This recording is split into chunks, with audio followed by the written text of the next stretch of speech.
Welcome back to MMA Sucka Fight fans. My name's Nate Freeman. Joining me today is Macy Breaux, who is fighting this coming Sunday at Fury FC facing Taylor Mauldin in the strawweight division. Macy, how are you doing today?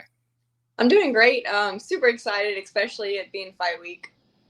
Yeah, I'm sure. It seems like you have a ton of problems finding opponents, and even when you do find opponents, they pull out or, something comes up where you're not able to actually make it to fight day.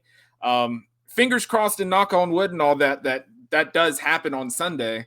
But how good does it feel to be getting back into the cage after what's been probably a while, I would say, for you? Yeah, my last fight was back in August. Right after I fought, Hurricane Ida actually hit in Louisiana.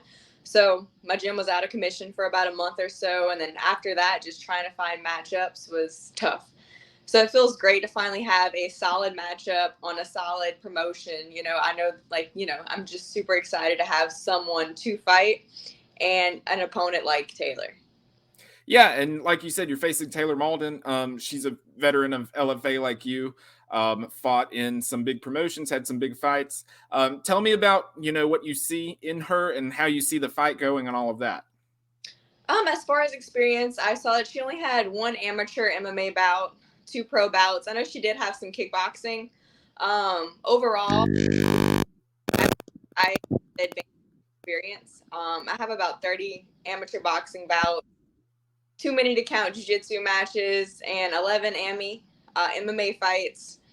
So, with that being said, I feel like I have the experience advantage. Her jiu-jitsu is great. I see it being a fight that's probably going to be jiu-jitsu oriented. I know she did have some like kickboxing experience, but I feel like I have the advantage in the striking. And she's dropping from 25. Are there any concerns on your end that she may have problems with the weight cut or anything like that? I mean, if she does, that's more like, better for me with the purse, everything like that. I'm not concerned as far as her being a bigger opponent or anything like that. Okay, yeah, that makes sense.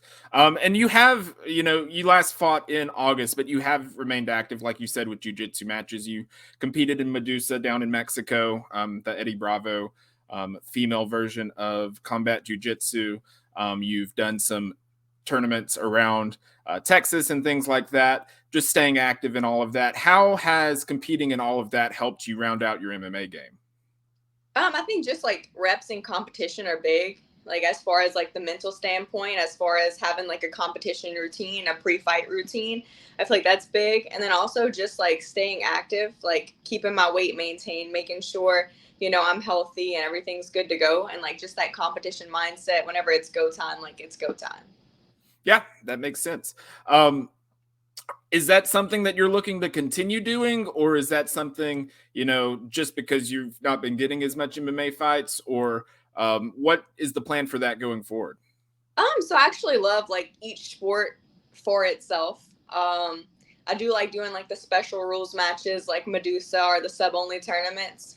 And then along with IBJJF, like I'm gonna do the IBJJF New Orleans at the end of July. I'm gonna do another Nogi sub only tournament July 25th for combat sports coverage. So I just love competing. I just want to progress in every sport, every aspect that I can. Yeah. Okay, cool. And then I know that you have been doing boxing and all of that. Are you still doing professional boxing as well, along with all of this? No, I kind of put professional boxing to the side. My plan was to make my pro boxing debut and then focus on MMA. Just the way everything happened, opponents kept falling through for pro boxing. I was focusing too much on the pro boxing and not enough on the MMA, and it kept falling through, falling through. So I was like, you know what? I'm just going to focus on the MMA for now. If that happens later on in my career, it does. If it doesn't, I'm content with it. So 100% fully invested going headfirst into MMA. I don't want to look too far ahead, but I would think that with the win over somebody like Taylor and with the experience that you already have, you'll be getting some eyeballs on you. Don't want to look ahead of this fight too far, but if you ideally towards the end of the year and all of that, what are the next steps for you? With it being a big promotion like Fury, especially a feeder promotion into the UFC, either one or two more fights with Fury FC, or either Contender Series, something along those lines. Yeah, nice. That's always the goal, just to keep growing and keep progressing. And obviously, Fury is a good promotion for that. They've had a lot of good fighters, especially recently, come up through that promotion. Um, okay, so you do train out of Mid City MMA. You train with your boyfriend, who is also competing on this event, Jacob Small. What's the plan for that? Are either of you planning on cornering each other before or after your fights, or how is that going to be handled at all? We're actually good, like far enough in the card, to be able to watch each other's fights. As far as cornering, he's going to be going first, so I'll probably get warmed up, stretch. Want to stay kind of mentally focused in my zone, so I'll probably go out, watch his fight, then come back, focus on my own thing. And if his fight goes well, everything's good to go. I think I'll have him in my corner. Nice, great. Have you ever? I mean, that's not something that I'm sure that you've dealt with before, having somebody, especially a boyfriend, in having a fight on the same card as you. What is that? How does that make you feel? How does that, how do you envision that going, other than obviously you see both of you winning? Right. So a cool thing is, like, we both actively compete in jiu-jitsu. We competed on a few IBJJF cards together this year, had some wins, had some losses together. So being able to like be there for each other regardless is good. And then like in the IBJJF situation, he's competed, he's won. Like, I was there whenever he won. Try not to get like too high on the win. And then same thing with the losses, not to get too low on the losses. And he's able to, like, if he loses, all right, now it's time to focus on you. So, vice versa. I think we're really good at doing that. But I will say I get more nervous for him fighting than I do for myself. That's fair. That's fair. Yeah, that can make sense. And then obviously you have a son that comes to all of your fights and all of that. Talk to me about, how old is he at this point? 13? Is Yes, that right? 12. He's going to be 13. Okay. Yeah, how is he? I know he's been training jujitsu and all of that. How's he coming along with that? And I assume he's coming to the fight as well. Yeah. He's going to be coming to the fights. A cool thing, like, he basically started when I started, so he has a really good understanding of the sport. And whenever I'm in there, I can hear my coaches, and he's one of the voices I can like hear. Everything else is kind of tuned out. So I'll hear him, if he sees urgency with the boxing, he'll be like, "Mom, you got to take her down. You got to do this." So that part's really cool, having someone like that to motivate me. And like, he's been in it since I have. And then as far as his like progress and stuff like that, he actually had a little four-wheeler incident. He flipped the four-wheeler and he tore his ACL last December. So he just had surgery in December, and he's going to be clear in about a few more months. But everything's going well with recovery. But he's super excited to get back into it. He keeps asking me, "When's the next competition? When can I compete again?" So, just focusing on recovery for him right now. But he's ready to get back into the jiu-jitsu aspect. Gosh, having a torn ACL, I'm sure, even as an adult, is hard to deal with, but especially with someone his age that wants to be active as a kid and all of that, that's got to be tough to just, have to take it easy and all of that. Mm-hmm.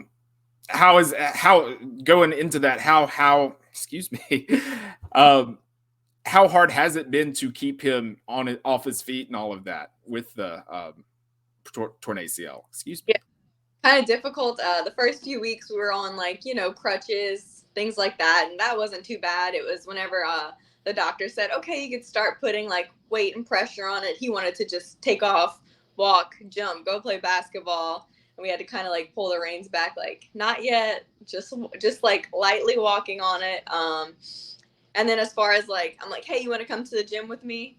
He was mostly like super eager to come to the gym. And right now he's like, "I don't want to sit and watch. I want to go like do it. Can I just drill? Can I just, can I move around a little bit?" So it's kind of hard, kind of tough, especially like, on him being super eager to compete and to be in there. Yeah, that makes sense, man. That is tough. And hopefully he recovers quickly and he can get back in there really soon. talk to me about your meal prep business. Obviously, that is something that you started basically, from what I can tell, as soon as you started fighting. Mhm. Something that not only you started off helping yourself with it and being sure that you were on top of that and all of that, but that's grown into a business not only where you help your teammates in the gym, but people, just fighters from around town and around the state and all of that come to you to help with their weight cuts and help them eat well. Talk to me about, I guess, how that came about, and to how that's going. What are plans for the future for that, and if there's any plans for expansion or anything like that. Yeah, so it came about like I was meal prepping for myself and coaching at gyms, and like people like saw my progress and they were like, "Hey, well, can you cook for me? Can you make my meals for me? Can you do this for me?" And I like, kind of sparked the idea. I was like, "Well, maybe I can." Like like people were seeing so much progress and wanted to know what I was eating. And nobody really wants to put in the work to, cook, meal prep, plan their macros and things like that. So whenever I was working at a gym back in 2000, I think want to say 17, that's whenever the idea came about. And I figured out like what I had to do, what kind of kitchen space I needed to rent out, what licenses I needed, and I kind of just took off running with the idea. I was young and I was like, I didn't know all the risk, all the business aspects that went into it, which is, a benefit. I was just like, all right, let's go. Decided to get that started. And then just last year, or a little over a year, I got certified under George Lockhart, who does the weight cutting, and he specializes it. He does like a lot of the UFC fighters, Bellator, boxing. And after getting certified with them, I can help people out with their weight cuts with like specific goals, and like basically like this is the weight you want to make, this is what you got to eat, this is when you got to eat it, and then with weight cuts, like it was something that I was super interested in. So like the courses have helped me tremendously, but now I can give back, help other people out. And eventually like I do want to like travel with people when they cut weight and like things like that. Like I do my teammates weight cut foods, tell them what to eat, tell them what supplements to take and things like that. Um, I'm sure that some plans are tougher than others. Like some people have more weight to cut than others. Without naming names or anything like that, what were some of the toughest scenarios that you've had to deal with as a nutritionist um, with your clients and all of that, helping them prep for meals? Yeah, so one big thing is like a lot of people, they don't like to come to you, 6 weeks out before their fight. They want to come to you the week of. And it's so hard the week of the weight cut because it's like I needed to know, or I needed to kind of help you along those lines leading up to the fight to get our weight down to a certain weight, or see what you were eating before, what did you cut out. And too many people start the weight cut too early. They'll start cutting carbs way too early or salt way too early, and that'll make them hold on to too much water because their body doesn't want to give it up. So I have had people kind of trying to cut like 20 pounds to 15 pounds in the last 3 days. And it's like, it's hard for me to be like, hey, I know you're like saying you're tough and you've done it before, but like scientifically, it's going to be a hard cut and you might not be able to make that weight. Yeah, yeah, I understand that. I haven't cut weight or anything because even when I did, I wrestled in high school, but I was a heavyweight, so I didn't have to deal with any weight cuts or anything like that. Thank goodness. But I can understand. I had teammates and all of that that had to do all of that, and I don't envy them, but it does require not only hard work to get the weight down, but it requires a lot of smart and planning ahead and all of that, which is why I think what you're doing is great, and helping people not only make weight but do it healthily, Right. and making sure that they are coming into the fight healthy and they're not just taking all of their energy away. I think that's really important. 100%. And the thing is, like, there's so many old school ways of cutting weight, and then people don't want to look at like the science and the new things. That so many people are stuck. Like, well, I used to do it this way, I used to do it that way, but now it's a much more scientific process. Yeah, yeah, and it's only going to keep going that way into the future. And I know that you train with Ton Lee, who is the one featherweight champion. Talk to me. They have their own sort of rules with weight cutting or anything like that. I'm sure that you've had a little bit of insight into that specific set of weight cutting rules and all of that. What are your thoughts on that? And do you think that is something that can or should be implemented further? I 100% like love the hydration test and all that other stuff because like my thing is performance. Like I want to perform well. I don't care about like not that I don't care about making weight, but I rather have the performance advantage than the weight advantage. So for myself, like I really honestly like I don't really cut that much weight because I want to perform. I want to have a better performance than feel drained or have to worry about my recovery or anything like that. So I really do respect the hydration test. And like in amateur boxing, it was same day weigh-ins. You had to weigh in whatever weight you walked around at. That's what you fought at. And coming up in that aspect, like I feel like I performed a lot better when I didn't have to cut as much weight.